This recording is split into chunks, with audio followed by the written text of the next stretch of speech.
부산시가 부산문학관 건립 계획안을 확정했습니다. 그런데 뜻밖의 암초를 만났습니다. 문학계가 이 계획안에 대해 제동을 걸었습니다.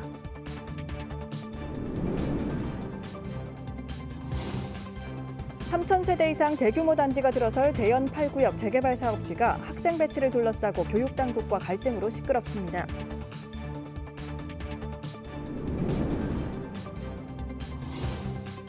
부산 사하구에서는 민간 어린이집 주최로 사랑 나눔 바자회가 열렸습니다. 아이들에게는 나눔과 절약을 체험할 수 있는 기회로 여겨지고 있습니다.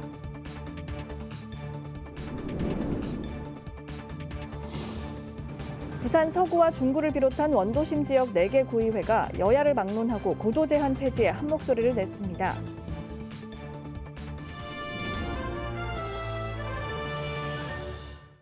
여러분 안녕하십니까? BTV 뉴스입니다. 첫 소식입니다. 전국 6대 광역시 중 부산에만 공립문학관이 없습니다. 부산 문학계의 수건인 문학관 건립 사업이 지난해 부지 선정을 끝내고 올해 본격적인 건립 계획을 수립했는데요. 문학계가 이 계획에 제동을 걸고 나섰습니다. 무슨 이유일까요? 김석진 기자가 보도합니다. 부산의 문학인들이 소망하던 부산 문학관 건립이 본격화됐습니다. 부산 문학관 건립 부지는 금정구 만남의 광장이 선정됐습니다. 시는 이곳에 250억 원을 투입해 4,000제곱미터 규모의 문학관 건립을 계획하고 있습니다. 부산 문학관 부지를 선정한 지 약 1년, 부산 문학계가 시청 앞에 모였습니다. 이들은 문학관 건립 예산이 반토막 났다며 정상화하라고 외쳤습니다. 이에 더해 부지 선정부터 다시 해야 한다는 목소리도 나왔습니다. 문학이라는 것이 어떤 경제적인 어떤 타당성이라든지 어떤 물질적이고 계량적인 수치로 이렇게 매길 수 있는 부분은 아니거든요. 근데 이제 그 빚이 타당성 이제 용역 조사를 해서 중앙투자심사 이제 행안부 중앙투자심사에 통과하기 어렵다는 이유를 계속 들더라고요. 부산연구원의 분석 결과 부산 문학관 건립 사업의 비용 대비 편의값은 0.2로 나타났습니다. 이 값이 1 이하면 경제성이 낮다는 분석입니다. 이에 연구원은 연면적을 1,800여 제곱미터로 줄이고 사업비는 121억 원으로 삭감하는 안을 제시한 겁니다.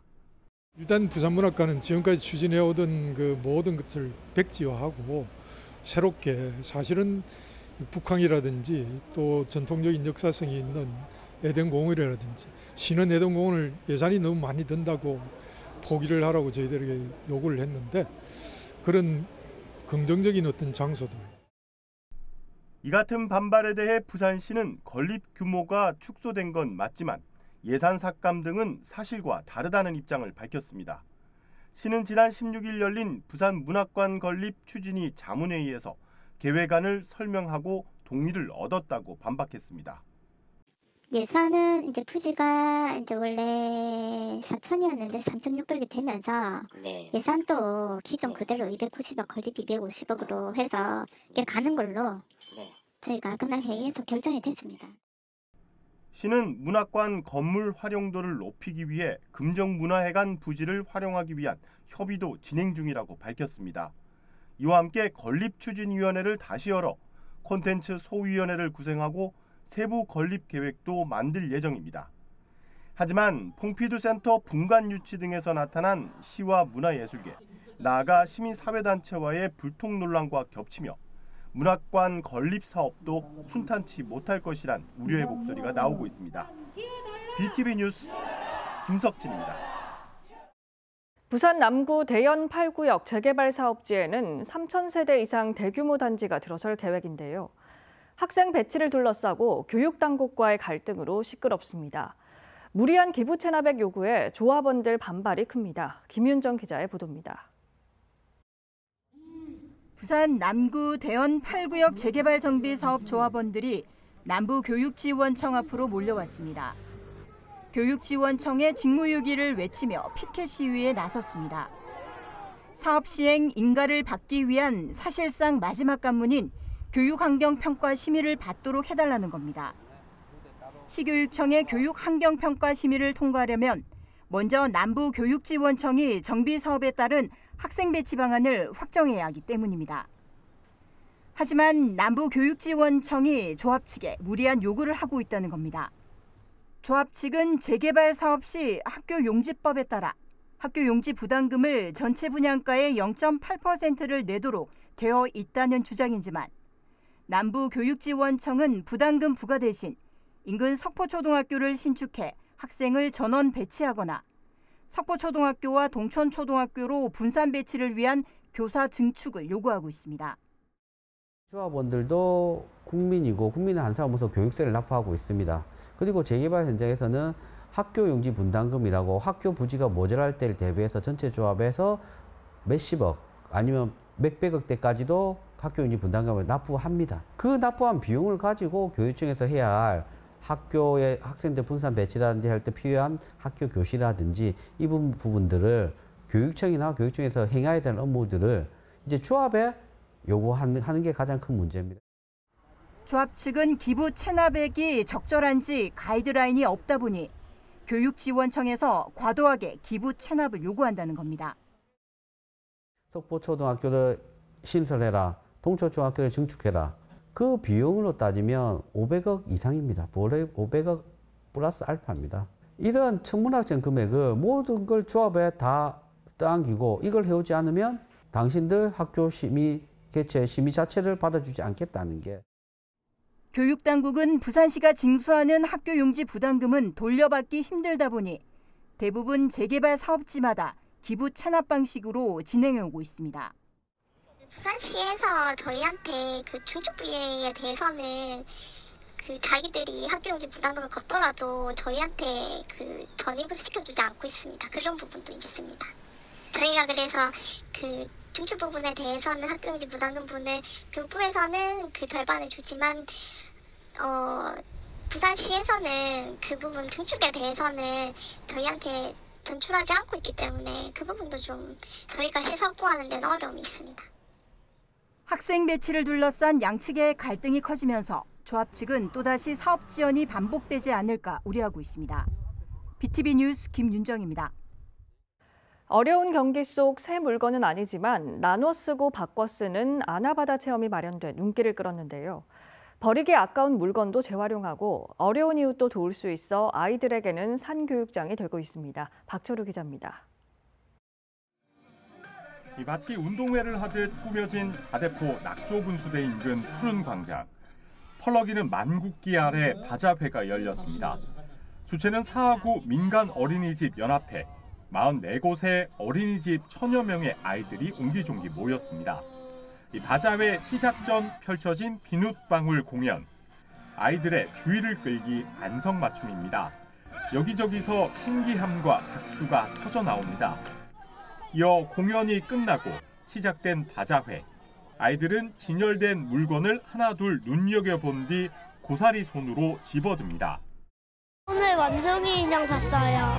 귀여워서 샀어요. 오늘 비눗방울하고 싶어서 샀어요. 지난 2004년부터 열리고 있는 사랑 나눔 바자회. 나눔과 절약의 방법을 아이들에게 전하기 위해 코로나 시절 2년을 제외하고 18년째 꾸준히 이어가고 있습니다. 오늘 사랑 나눔 바자회는 우리 아이들이 아껴 쓰고 나눠 쓰고 바꿔 쓰고 다시 쓰기를 장터 체험을 통해서 느껴보고 사랑 나눔 바자회에서 나온 수익금은 불우이웃 돕기에 사용되어질 예정입니다. 한편 이날 바자회로 생긴 수익금 200만 원은 사하구청을 통해 어려운 이웃에게 전달됐습니다. BTV 뉴스 박철우입니다. 부산 원도심 지역 4개 구의회가 여야를 막론하고 고도 제한 폐지에 한 목소리를 냈습니다. 이들은 부산시의 일방적인 행정결정이 아닌 각 구와 주민들의 의견을 반영한 실질적인 해결 방안을 마련할 것을 촉구했습니다. 박재한 기자입니다. 부산 중구와 서구, 동구, 영도구 등 원도심 지역 4개의 구의회는 지역 여건과 주민들의 목소리를 반영한 도시 관리 계획을 세울 것을 부산시에 촉구했습니다. 고도 제한 규정은 1972년부터 변함없이 유지되고 있다며 이는 현재 도시경제 상황에 전혀 맞지 않는다는 지적입니다. 박형준 시장은 2030년 부산 도시관리 계획에 있어 장기 도시계획 규제를 전면 개편하겠다고 했습니다. 그러나 변화된 것은 하나도 없습니다. 주민들의 안전과 원도심의 발전을 위해 이 같은 결과를 납득할 수 없습니다. 중구의회, 서구의회, 동구의회, 영도구의회는 오늘 기자회견을 통해 부산시에 강력히 요구합니다. 부산시는 더 이상 낡은 규제를 지역 발전과 주민 생활을 가로막는 일이 없도록 책임 있는 결단을 내리십시오. 2030년 부산 도시관리계획 재정비안에는 원도심 전체 25개 고도지구 대상지 중 16개는 그대로 두고 있어 주민 기대치에 미치지 못했습니다. 시는 원도심 해안권 조망과 경관 보존 등을 이유로 내세우고 있지만 북항 재개발 등 초고층 건물이 들어선 지금의 상황에서 설득력을 잃고 있습니다. 이번 논의에서 제외된 사유는 오로지 경관 보존으로 부산시에서는 그간 원도심 지역 주민들의 의견을 제대로 수렴하지도 않았고 논의조차 하지 않은 행태를 용납할 수가 없습니다. 우리 중구 거주 지역의 개발을 막고 있는, 더 나아가 원도심 발전을 저해하고 있는 그 규제를 철폐해달라는 오래된 절규의 목소리는 주민들의 가슴에 한으로 자리 잡고 있습니다. 시는 29일까지 주민 의견을 수렴하고 용역 결과 등을 바탕으로 도시관리계획 재정비안을 공개할 예정입니다. BTV 뉴스 박재환입니다.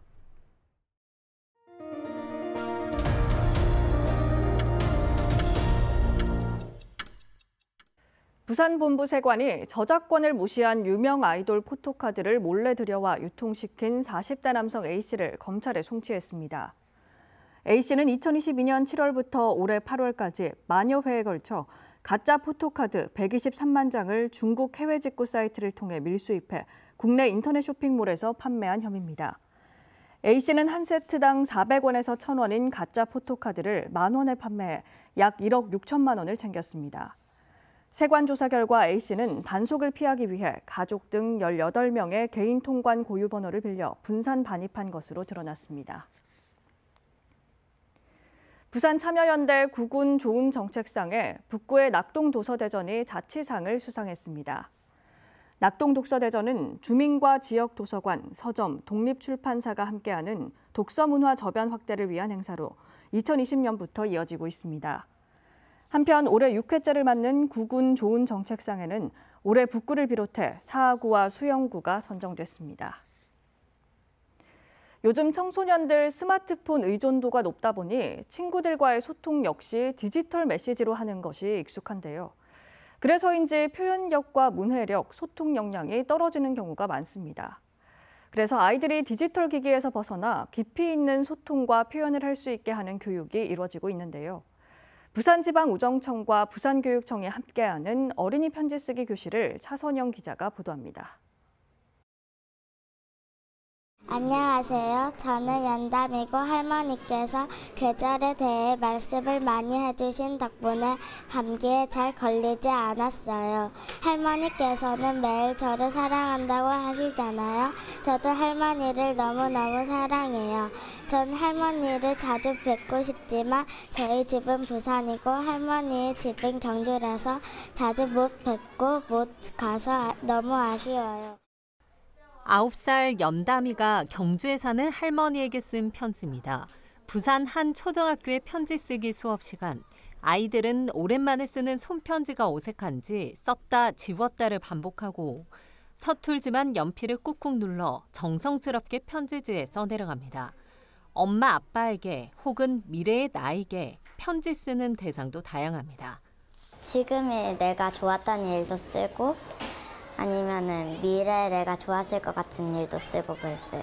편지로 쓰니까 카톡이나 전화 같은 걸 할 때보다 오히려 마음이 잘 담긴 글을 쓰는 것 같고.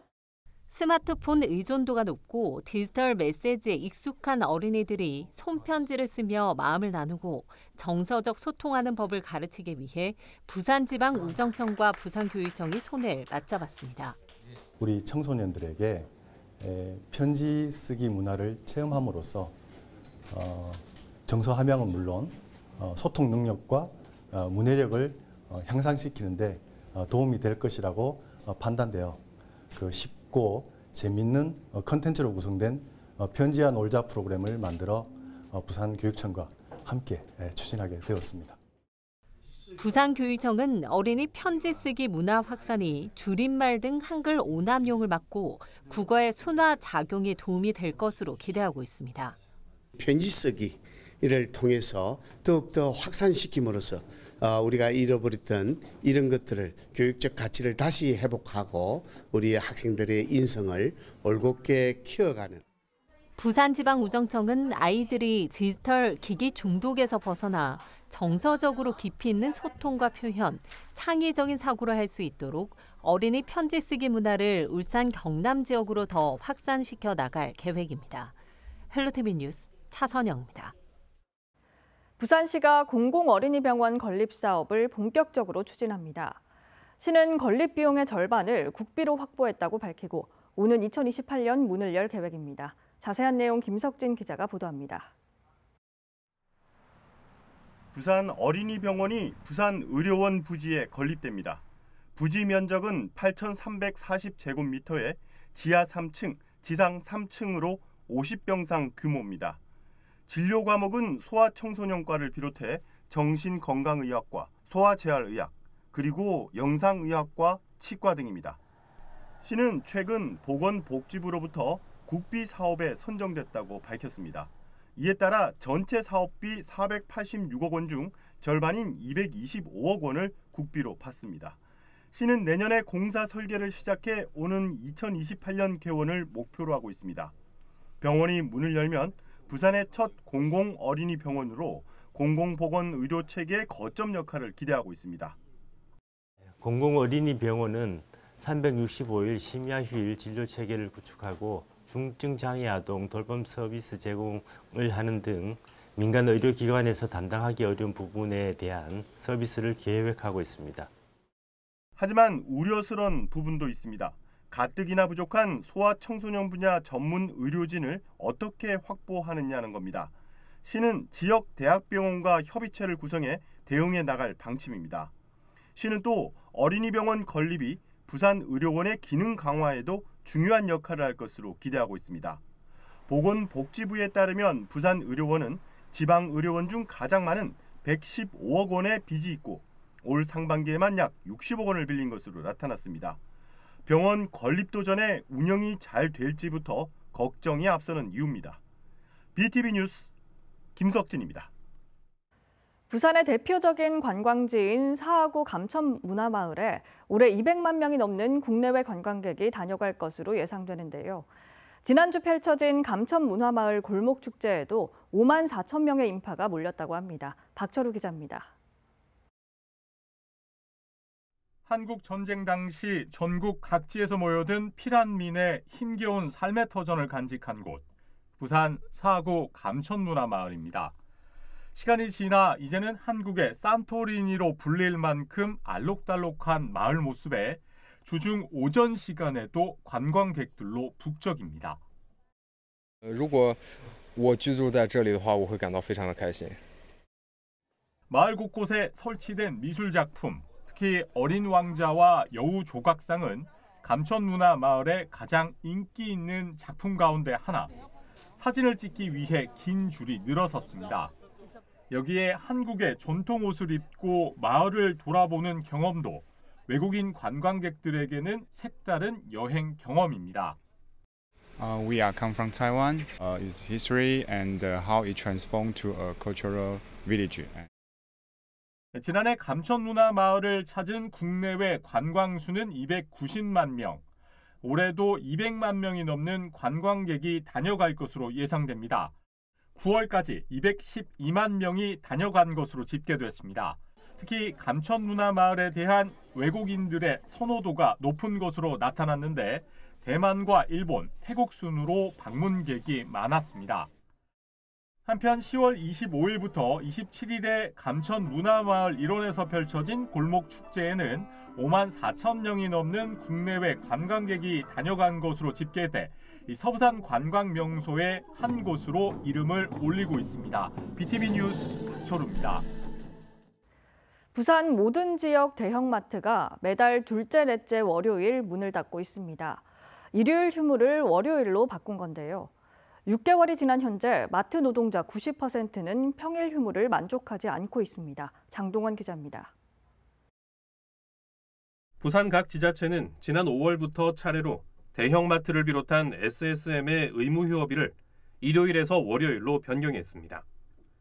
강서구의 경우 의무 휴업일 지정을 철회해 현재 일부 SSM이 휴일 없이 영업하고 있습니다. 마트 노동자들은 큰 불만을 터뜨리고 있습니다. 시민단체가 대형마트 노동자 414명의 의견을 들었는데 현재의 노동 환경에 89.5%가 만족하지 않는다고 답했습니다. 이 중 전혀 만족하지 않는다는 응답은 40%에 달했습니다. 휴일 근무가 확대되면서 업무 속도에 대한 압박이 더욱 커졌고 응답자 76%가 건강이 나빠진 것으로 나타났습니다. 노동 강도에 대한 물음에는 40%가 매우 강함을 선택해 10점 만점에 8.2점이 나왔습니다. 노동자들이 휴무일 보장을 호소한 데 대해 한 지자체는 근로기준법에 따라 휴일은 보장된다고 답했습니다. 하지만 대형마트 주말 영업에는 평일보다 훨씬 더 많은 인력이 투입되는 만큼 주말에는 제대로 휴가를 낼 수 없다는 게 마트 노동자 설명입니다. 조사에서도 일요일 휴업일일 땐 한 달에 2번에서 4번 주말 휴무를 사용했지만 평일 전환 후에는 2개 이하 사용이 87%를 넘었습니다. 공무원, 은행도 회사원들도 주말에 쉬는 것은 당연한 것이고 마트에서 일하고 있는 우리들은 주말에 쉬면 안 되는지 물어보고 싶습니다. 이들은 지난 3월 박형준 부산시장이 의무 휴업일 평일 전환을 발표하면서 노동자 복지 향상과 중소유통 상생 협력을 거론했지만 시행된 것이 없다고 꼬집었습니다. 부산시장은 더러 대자본에게 힘을 몰아주고 또 일요일을 평일로 전환하면서 새벽 배송, 온라인 배송에 길을 열어주기 위한 방편으로 지금 가고 있는 이 부분은 지역 경제가 몰살되고 있다. 특히 소상공인들의 매출이 하락하고 폐업도 늘어나고 있다며 이들을 위한 제도 마련을 촉구했습니다. BTV 뉴스 장동원입니다.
환경도 보호하고 어려운 이웃도 도울 수 있는 아나바다 운동 한번 동참해보는 것도 좋겠습니다. 이상으로 BTV 뉴스 마칩니다. 시청자에게 힘이 되는 뉴스로 다시 찾아뵙겠습니다. 고맙습니다. 채널 BTV